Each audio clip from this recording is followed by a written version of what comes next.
श्री कृष्ण गोविंद हरे मुरारे हे राम नारायण वासुदेव।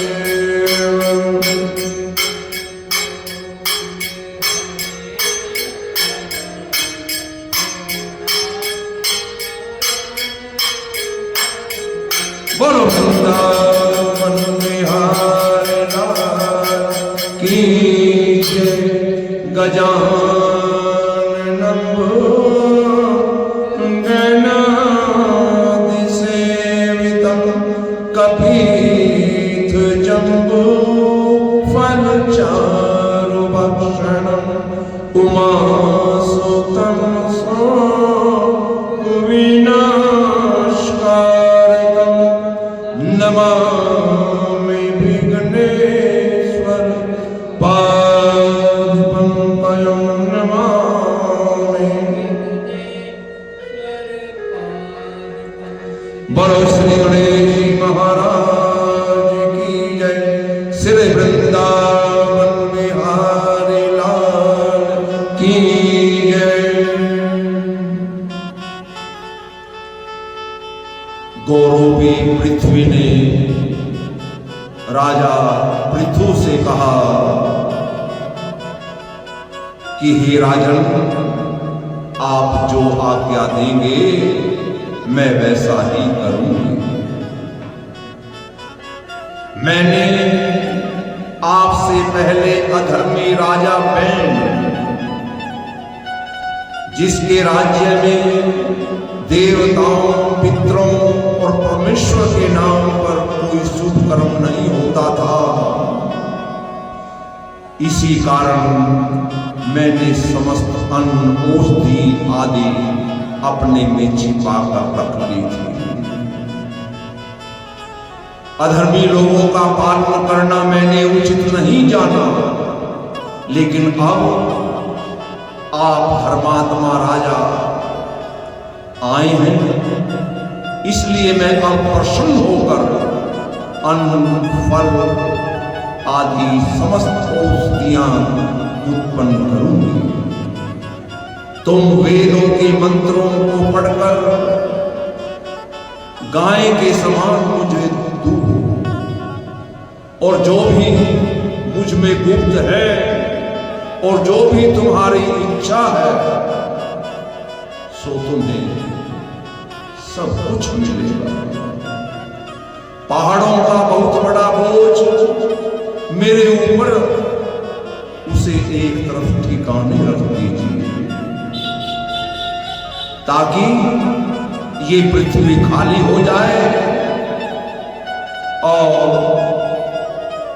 रहने वाले जीव आराम से रहे, खेती आदि व्यापार करके सुख पाए, किसी को कोई दुख ना हो।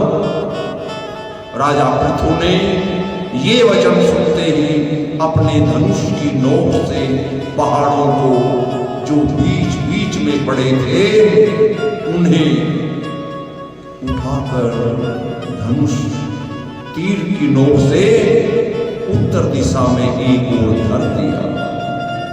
इस प्रकार से तीन तरफ ये धरती खाली हो गई, और जिस जगह गड्ढे थे वहां छोटे छोटे पहाड़ रखकर ऊपर से धनुष को उन पहाड़ों को ठोक दिया, धरती बराबर हो गई।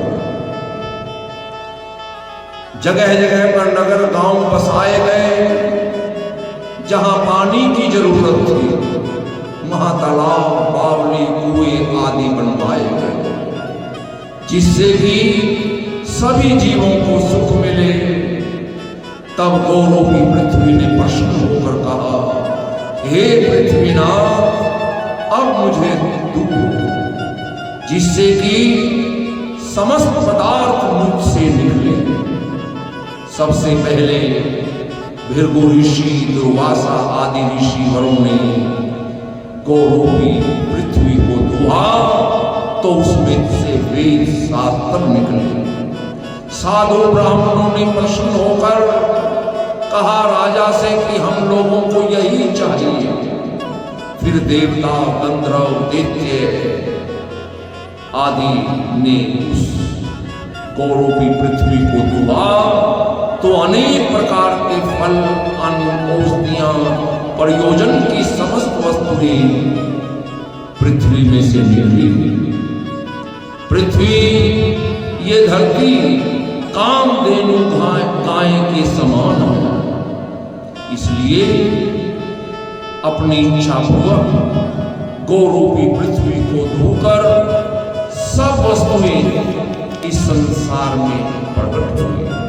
देवता ऋषिवरों ने इस पृथ्वी को, इस धरती को आशीर्वाद देते हुए कहा कि तुम्हारे ऊपर अब पहाड़ या समुद्र आदि का बोझ तुम्हें कुछ भी मालूम नहीं होगा। परंतु जब जब साधु, ब्राह्मण, हरि भक्तों को दुख देने वाले अधर्मी लोग उत्पन्न होंगे, वो अधर्मी लोग तुझ पर अपना चरण रखेंगे, तब तुम ही धरती उन अधर्मियों के भार से दुखी होगी।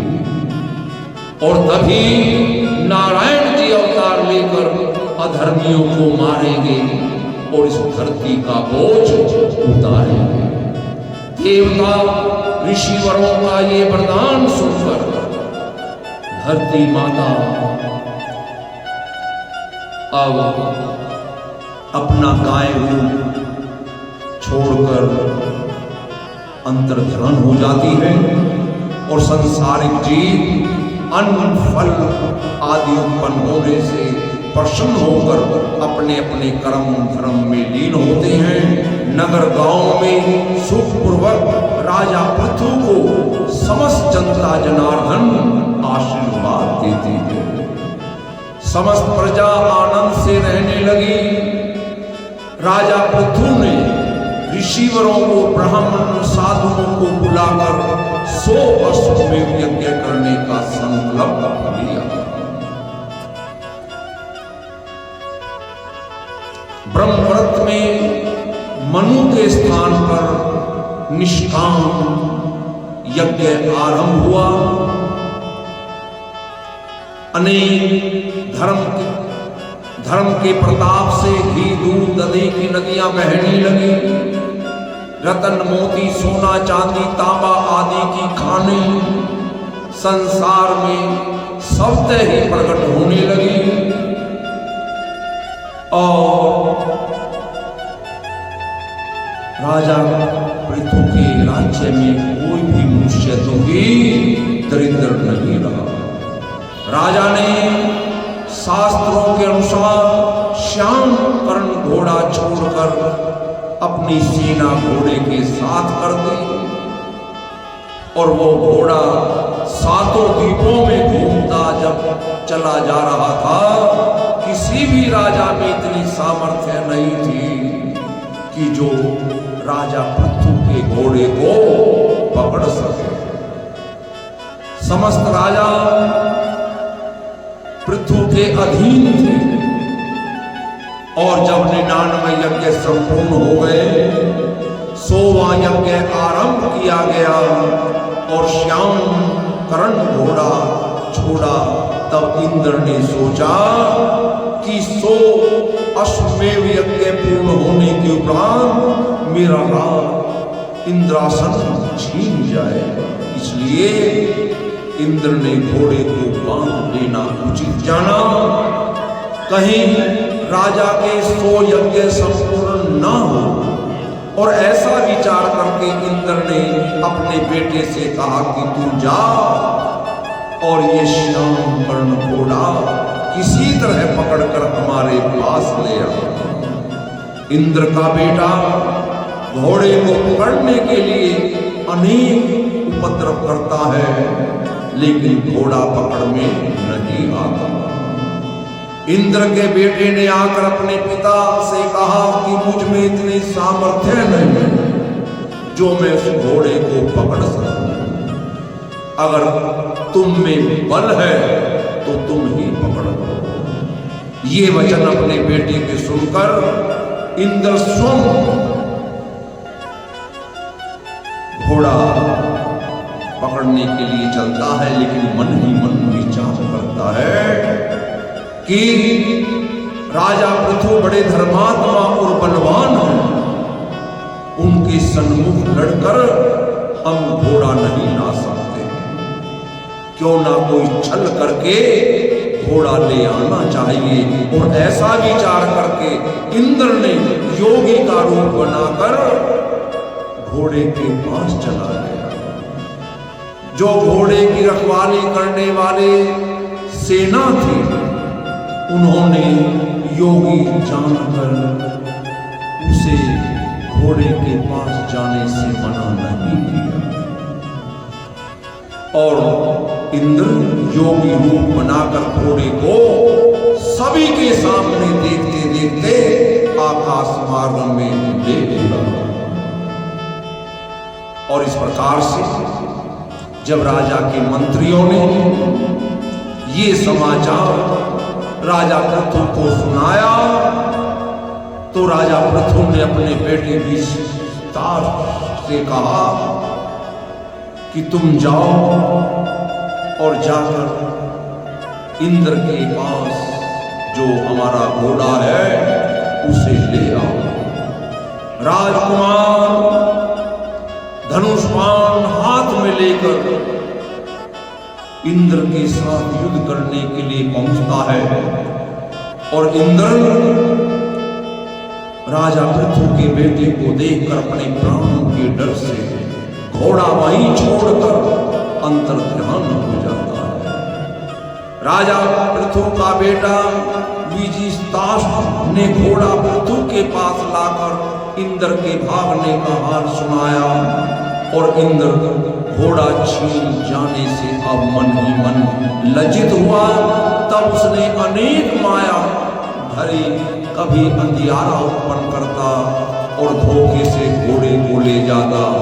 और राजा पृथु का बेटा घोड़े को बार बार इंद्र से छीनकर अपने पिता पृथु के पास ले आता।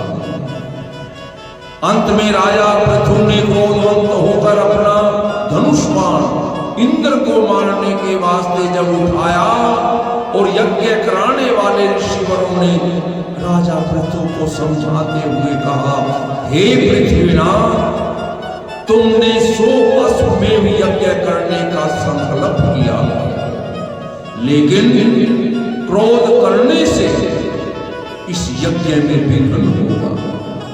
और वैसे भी इंद्र अमृत पीने से किसी तरह नहीं मर सकता।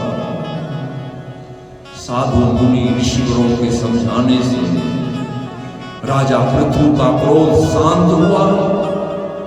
लेकिन ब्रह्मा जी ने नारद मुनि सहित यज्ञशाला में आकर राजा पृथु से कहा कि तुम इंद्र के मारने की इच्छा मत रखो, तुम्हारे हाथ इंद्र की मृत्यु नहीं लिखी है। अगर तुम्हें इंद्रासन लेने की इच्छा है तो हम तुम्हें इंद्रपुरी दिला सकते हैं, लेकिन ऐसे इंद्र को मत मारो। तुम्हारे यज्ञ करने का हाल सुनकर संसारिक लोग शुभ कर्म करेंगे। और इस प्रकार से ब्रह्मा जी नारद मुनि के समझाने से राजा पृथु ने अपना क्रोध शांत किया। और ब्रह्मा जी नारद मुनि सहित अपने लोक चले जाते हैं। और राजा ब्राह्मणों से बोले कि मैं इंद्र लोक की इच्छा नहीं रखता, 99 यज्ञ मेरे अच्छी तरह संपूर्ण हो गए हैं, एक यज्ञ बाकी है, अब वो मैं नहीं करूंगा। तुम पूर्ण आहुति अग्नि कुंड में डाल दो। साधु ब्राह्मणों ऋषिवरों ने पूर्ण आहुति के मंत्र पढ़कर जैसे ही पूर्ण आहुति करानी चाहिए, उधर ब्रह्मा जी ने नारायण जी के पास जाकर कहा कि महाराज, राजा पृथु का संकल्प झूठा ना हो और आप संसार के मालिक हैं, जैसा उचित है वैसा कीजिए।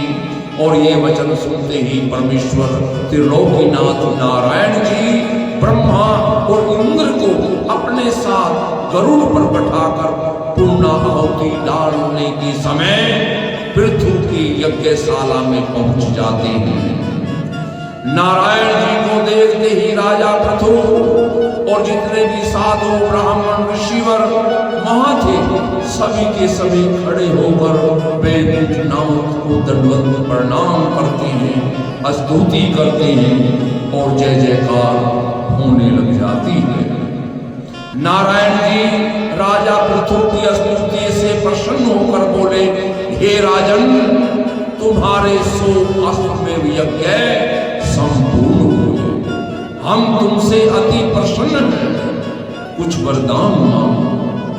इंद्र का अपराध क्षमा करके इससे किसी बात का आज के बाद मन में विरोध मत रखो, क्योंकि बैर किसी से नहीं करना चाहिए।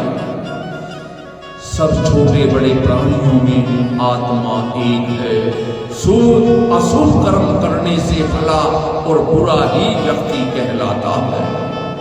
सो हे राजन, तुम दया व धर्म से प्रजा का पालन करो। तुम्हें सनकादि ऋषिवर आकर समय समय पर ज्ञान का उपदेश करेंगे।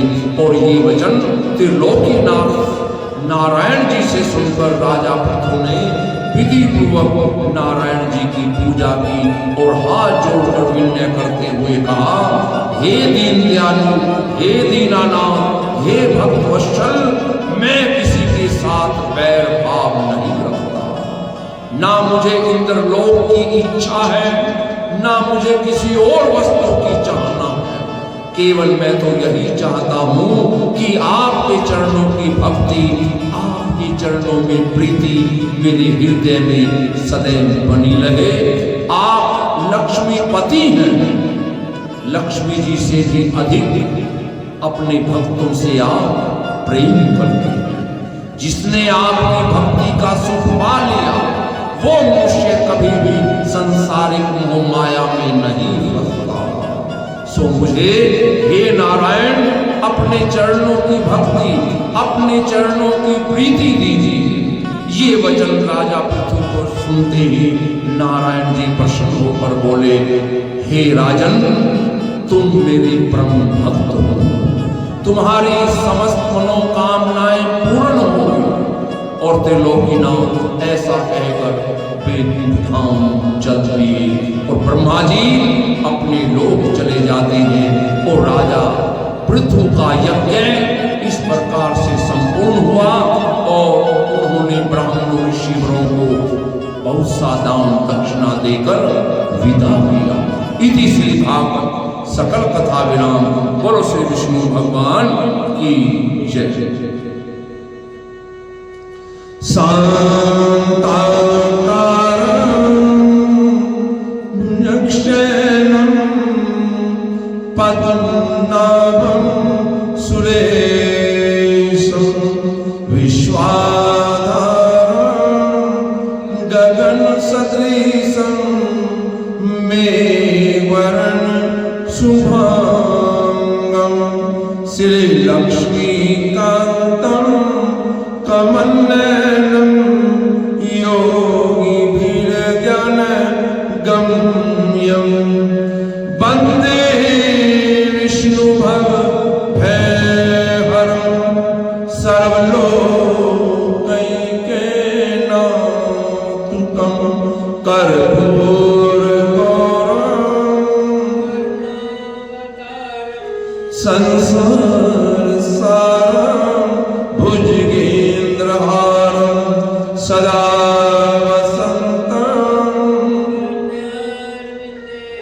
भवं भवानी सहितं नमामि।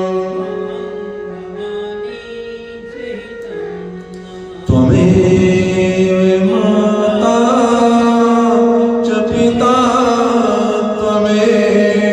त्वमेव बन्धु च सखा त्वमेव विद्या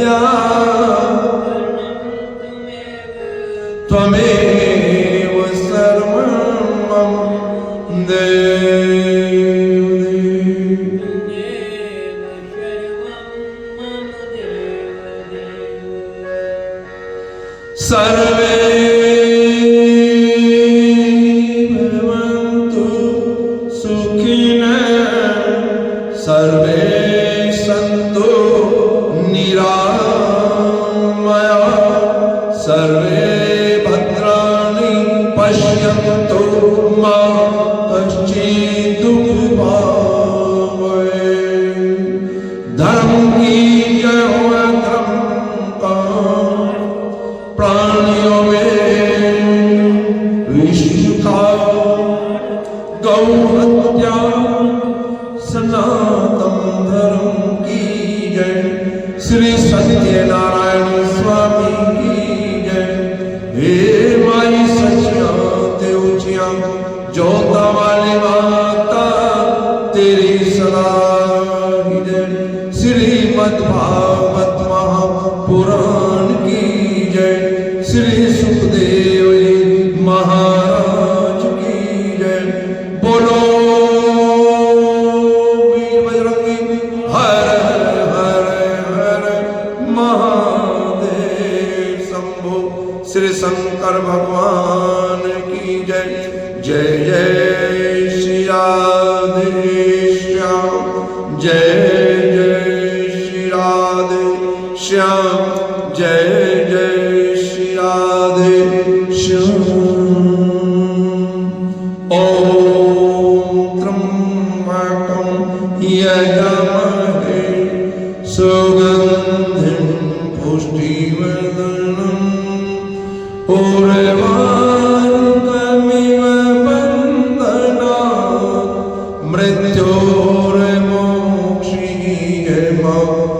मृत्योर्मोक्षयेमामृतात् ॐ त्र्यंबकं यजामहे सुगंधिं पुष्टिवर्धनम्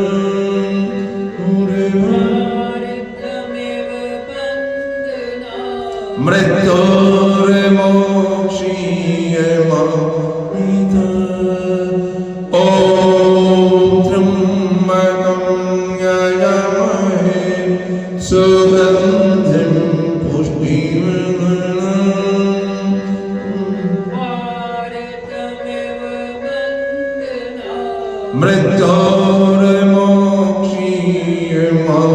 मृत्योर्मोक्षयेमामृतात् ॐ शान्ति शान्ति शान्ति जय